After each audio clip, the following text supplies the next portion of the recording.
This video is for the Environmental Chemistry unit from the 2017 PhD.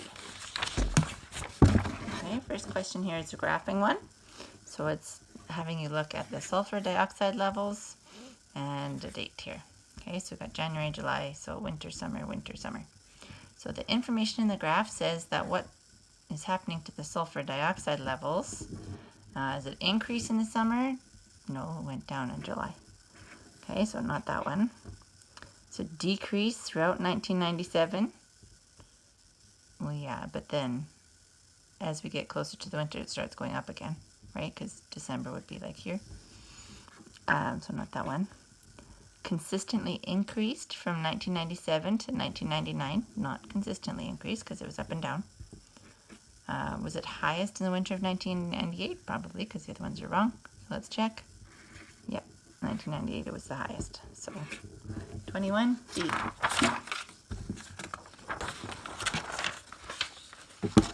Next one here.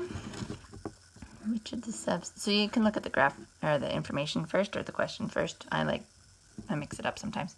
Okay, so which of the substances is organic? Organic means it has carbon in it. Okay, so let's look for one that has carbon. Iron, carbon, chlorine. No. Okay, so sucrose. It's our only organic substance. Next chart. Okay, we're trying to figure out what's W and what X is. Okay, so our macromolecule, here's what it does in the human body, and what's the possible source. Okay, so let's work backwards sometimes. An apple is an immediate source of energy. So is that protein or carbs? Carbs. Okay, corn oil is a lipid. Okay, that's fats, right? What does it do? Energy, structure, energy storage, right? You store fat. Yeah. Okay, so structural support would be protein. Oh, this is the favorite kind of question that they have for the more modern tests. Okay, so we've got a local industry that might be polluting the lake. Okay, so let's see if there's pollution. Here's the years. Okay, 2013, 2014. Here's the species that are being affected. Okay, so it's showing whether the population went down or up. Okay, so it's saying how many, right? This would be the population. So out of these two, these ones are somewhat tolerant to pollution, okay, because the population went up here. Somewhat tolerant is these guys. Okay, population went down, this one went up. These ones are sensitive to pollution. So their populations went down a lot. So I'm thinking we should look for ones that say this population went down. Let's see what the question says. Which of the following is true? Okay, the pollution was beneficial. No. The increase in the scud population, scud, this is this one, indicates that it was not affected. No, because it says they're somewhat tolerant to pollution, so that wouldn't have a good, that wouldn't explain it well. A decrease in stonefly population supports that it's polluted. Yes. And the decrease of aquatic worm population. No, so even though it decreased a little bit, these guys are tolerant to pollution. So even whether there was or wasn't pollution, they're not good indicators. These ones are. So let's go see.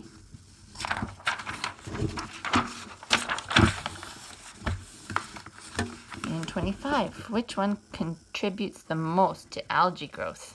Okay, algae growth, that's a plant, right? Green. Adding fertilizer, yep. Drought, no, that's when there's not enough moisture. Reduced air temperatures, colder, not really. Exhaust for farm equipment, that wouldn't necessarily increase algae, right? So fertilizer would increase the amount of plants in a pond. Okay. Several organisms are tested for a biomagnifying toxin in their body tissues. Okay, species 1, 2, 3, 4, so fish or whatever. 50 parts per million, 50 parts per trillion, 50 parts per billion, 50 parts per thousand. Okay, so it's probably going to ask us what's the most concentrated to least concentrated. Yep. All right, so 50 parts per thousand is like 50 particles of the pollutant in 1,000. Okay, which is kind of a lot. Okay, 50 parts per billion means there's only 50 parts, but there's a billion though, right? So that would be a lot more dilute. Okay, so 1,000 has 3 zeros, million, 6, billion is next,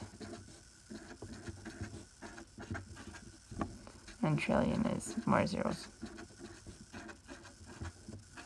So that would be a good question. If you don't know the difference between million, billion, and trillion, you could ask that for sure. Okay, if you say which one's most concentrated, I wouldn't tell you. Okay, so lowest concentration would be the trillion, then billion, then million, then thousand. Next one, responding variable, okay? So what happens because of what was changed? Okay, so what happened? You combined 60 milliliters of vinegar with an antacid, okay? And then you measured the pH. Then you did it again. Okay, so the type of antacid used should be the same. That would be a controlled variable. The volume of vinegar in the solution, that should be a controlled variable. The responding variable, pH of the vinegar, yeah. Okay, so that's what happens. You mix an acid with an antacid. Ooh, they're expecting you to know that vinegar is an acid here. Okay, and length of time waited, that should be the same too. That should be a controlled variable.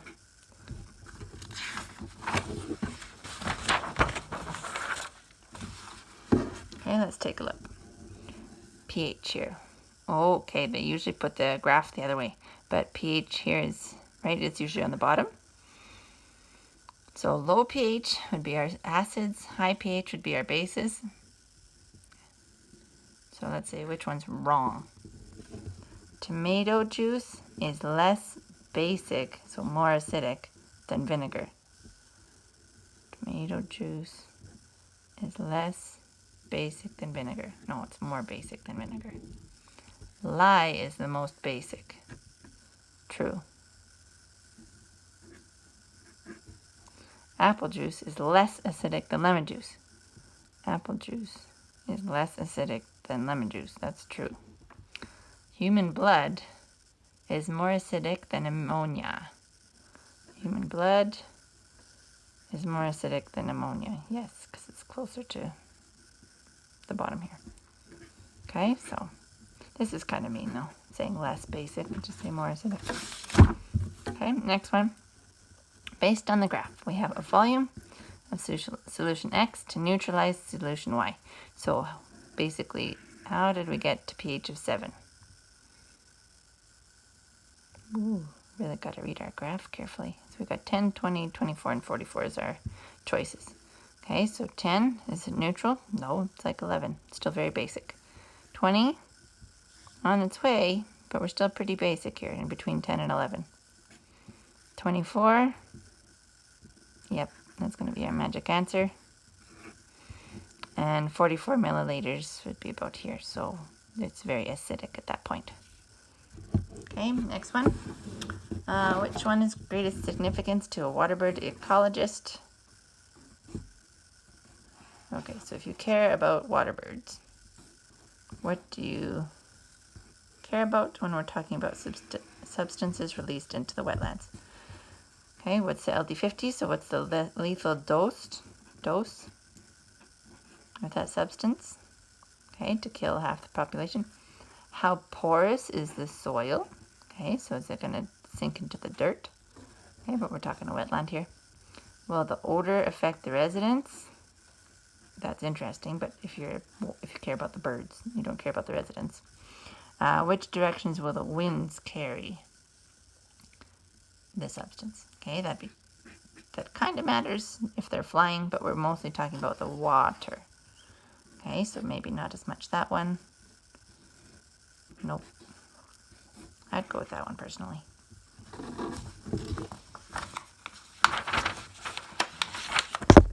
Last one for this unit, we have a lovely infographic about PCBs, which is a pollutant.